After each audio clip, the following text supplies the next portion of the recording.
Welcome sa ating channel Chemistry. Ngayon ating tatalakayin ang pinamagatang pinagawa ng malaking barko, Sinuwa. Kung mahilig ka sa mga ganito, pindutin mo na ang bell at i-click ang subscribe para lagi kang updated kung mayroon kaming bagong i-upload na tulad nito. This video is completely opinion only. Whatever is in this video is only based on me. Then we are not responsible for it. This video is not about to hurt any religion or nation. Magpatuloy tayo. Andito tayo sa pinamagatang pinagawa ng malaking barko, Sinuwa. Genesis chapter 6 verse 13. Sinabi ng Diyos kay Noah, napagpasyahan ko na lipulin ang lahat ng tao sa daigdig. Umaabot na sa sukdulan ang kanilang kasamaan. Gugunawin ko sila kasama ang daigdig. Sa verse na ito ay talagang nagkakilala ng higit pa ang binabanggit na Diyos at Sinuwa. Kung laliman natin at palawigin ang ating kaisipan, ay lumalagay dito na hindi kayang makontrol ang mga kaisipan ng mga tao sa paggawa ng kasamaan. Pero ito ang tandaan natin na malinaw ang mga sinasabi ng Biblia na ang tao dito ang biktima sa mga nilalang na ito. Balikan lang natin kunti ang halamanan sa Eden. Di ba ang biktima doon ay ang tao na sina, Eva at Adan? At ang may kasalanan naman talaga ay ang sinasabing ahas. Bakit si Eva at Adan ang pinarusahan at isinumpa ng mga nilalang na ito? Tapos, ang iniimbestigahan ng Diyos ay at Panginoong Yahweh ay sina Eva at Adan lang. Pinapaamin sila kung sino ang nag-utos na kainin ang bunga ng kaalaman. Ngayon, sa part naman ng tinatawag na ahas, ay hindi ito iniimbestigahan ng mga nilalang na ito na kung tawagin ay Diyos at Panginoon. Hindi tinatanong ang ahas kung sino ang nag-utos na tuksuin ang tao na sina Eva at Adan. Sa halip, ang tao pa ang itinuturing na siya ang may kasalanan. At dito sa kwento sa buhay ni Noah ay maliwanag na ang tao na naman ang may gawa sa mga kasamaan. Ay napakalinaw na hindi lang ang tao ang nilalang na nanirahan dito sa kalupaan ng planetang Earth. Di ba? Base sa ating mga tinatalakay gamit ang mga verse ng Biblia, hindi po tayo lumalabas sa Biblia para lang makapulot ng kwento, kundi nasa loob tayo ng Biblia. Ginagamit natin ang The Book of Enoch dahil magkatugma ito sa kwento ng Biblia. Partikular sa buhay ni Enoch. At maging ang Sumerian Clitablet. Genesis chapter 6 verse 14. Kaya gumawa ka ng isang malaking barko na yari sa kahoy na sipris. Lagyan mo ito ng mga silid at pahiran mo ng alkitran ang loob at labas nito. Ngayon, wala ba kayong napapansin dito sa verse na ito? Harap-harapan silang nag-uusap dito. Si Noah at ang Diyos. Kumbaga, si Noah ay isang karpintero at ang Diyos naman ay ang inhenyero. Hindi mo maisip ito na isang espiritual ang tinatawag na Diyos. Kailangan pa niyang i-monster ang paggawa ng barko. Genesis chapter 6 verse 15. Ang barkong gagawin mo ay 135 metro ang haba at 22 metro ang luwang at 13.5 meter ang taas. Ngayon, kayo ang mag-isip sa verse na ito. Masasabi mo na isang inhenyero ang kaharap ni Noah. Genesis chapter 6 verse 16. Bubungan mo ito at lagyan ng kalahating metrong pagitan mula sa bubong hanggang sa tagiliran. Gawin mong 3 palapag ang barko at lagyan mo ng pintuan sa tagiliran. Ito pa talagang face to face silang nagpapaliwanagan tungkol sa plano. Genesis chapter 6 verse 17. Palulubugin ko sa tubig ang buong daigdig at malilipol ang lahat ng may buhay sa balat ng lupa. Kung ating pag-aaralan sa kapanahunan ngayon, ito ay mahabang proseso ang planong ito. Pinag-aaralan ito ng mga nilalang na ito kung papaano ubusin ang mga nagkalat na mga iba't ibang uring lahing mga nilalang na siyang dahilan upang ilubog sa tubig ang daigdig. Dahil sa pangyayaring hindi na makontrol ng mga Diyos ang mga dumaraming mga iba't ibang uring nilalang na ninirahan sa kalupaan ng planetang Earth at naghatid ito ng kaguluhan sa lupain ng daigdig. Genesis chapter 6 verse 18. Ngunit ako'y gagawa ng kasunduan natin. Isama mo ang iyong asawa at mga anak na lalaki, pati mga asawa nila, at pumasok kayo sa barko.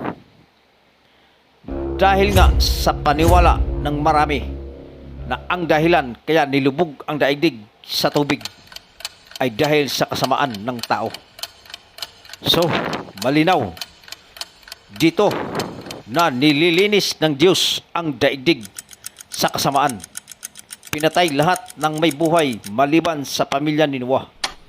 So, ibig sabihin dito, ang pamilya ni Noah na ang magpaparami sa tao sa kalupaan ng planetang Earth.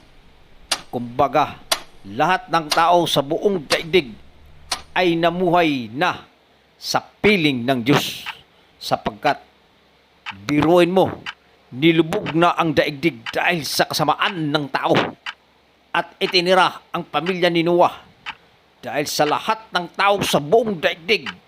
Ang pamilya lang ni Noah ang namuhay at nakasunod sa kalooban ng Diyos, pati ang mga nakuhang mga asawa ng kanyang mga anak. Ngayon, tayo ay nagmula na kay Noah. Ikaw, kayo, tayong lahat, nasa atin ba ang pagsunod sa kalooban ng Diyos? Naalis ba sa tao ang karahasan, patayan, agawan sa teritoryo, halayan sa kababaihan, inaabusong kabataan, iba't ibang oring kaaliwan, at mga dumadagundong giras sa bawat bansa, lumalaganap na druga sa buong daigdig. Kung para sa mga mortal, walang saysay na nilubog pa ng Diyos ang daigdig sa tubig dahil sa kasamaan ng tao. Dahil hanggang sa ngayon ay nasa tao pa rin ang layang gumawa ng kasamaan. So, napakalinaw na hindi ang kasamaan ng tao kaya nilubog sa tubig ang daigdig, kundi ang paglaganap at pagdami ng mga iba't ibang uring mga nilalang at iba't ibang lahi na nagmula din sa mga iba't ibang uring mga nilalang na kung tawagin ng sangkatauhan ay Diyos. Genesis chapter 6 verse 19, magsakay ka ng isang lalaki at isang babae ng bawat uri ng hayop at ibon upang magpatuloy ang lahi nila. Sa sinasabi ng verse na ito, ang Diyos ay hindi espiritual na nilalang, sapagkat kung siya'y isang espiritual na nilalang, hindi na kailangang hulihin pa ni Noah ang mga mailap na mga ibon at hayop. Hayaan na ito na malubog kasama at malunod, dahil hindi mahirap sa isang espiritual na nilalang ang maglikha ng panibagong ibon at hayop. Isang salita lang ay kaya niya itong gawin. Pero base sa sinasabi dito sa verse na ito, tila napakahirap gawin ito ng tinatawag na Diyos.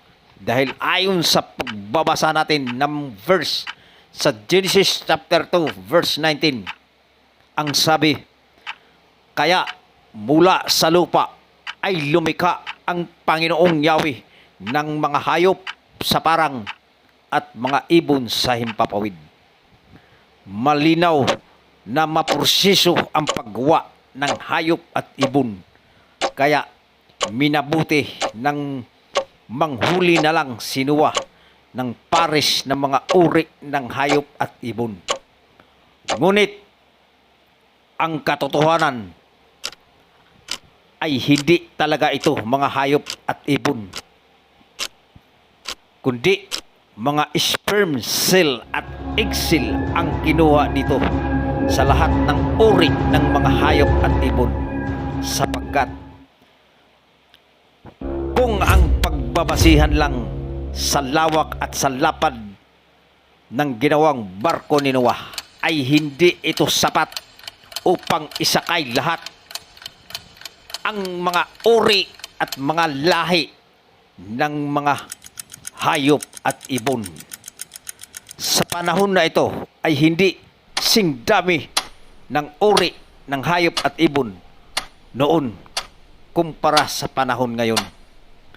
Doon sa bungad ng verse, talagang gumagamit ang Diyos ng mga materialis para makagawa siya ng hayop at ibon. Genesis chapter 6 verse 20, magsakay ka rin ng tig-iisang pares sa bawat uring ibon at hayop at mga gumagapang sa lupa upang magpatuloy rin ang lahi ng mga ito. Genesis chapter 6 verse 21, maglaan ka ng lahat ng uri ng pagkain para sa inyo at sa kanila. Genesis chapter 6 verse 22, at ginawa nga ni Noah ang lahat ng inuutos sa kanya ng Diyos. Mula sa Genesis chapter 6 verse 19 hanggang dito sa Genesis chapter 6 verse 22, napakalinaw ng kwento na hindi espiritual ang tinatawag na Diyos at Panginoon. Dahil kung ito'y mga espiritual, hindi na kailangan na utusan si Noah na gumawa ng barko at hindi na rin manghuli si Noah ng mga hayop at ibon. At hindi na rin mag-imbak ng pagkain si Noah. Napakaraming pwedeng gawin ng hindi na himala ang tinatawag na Diyos at Panginoon upang maligtas ang buong pamilya ni Noah sa baha, at para talagang masaksihan ng mga tao o ang lahat ng may buhay sa daigdig na iniligtas ang buong pamilya ni Noah gamit ang himala ng Diyos. Halimbawa lang, lulutang-lutang lang ang buong pamilya ni Noah sa ibabaw ng tubig kasama ang mga hayop at ibon at lahat ng gumagapang at higit sa lahat, hindi sila makaranas ng gutom. Pero base sa kwento na ito, ay para lang itong mga ordinaryong tao na isang inhenyero na may kaalaman sa sinsya at isang utosang manggagawa. Hanggang dito na lang ka, mystery. Sana ay may natutunan ka sa talakayan na ito. Paalam!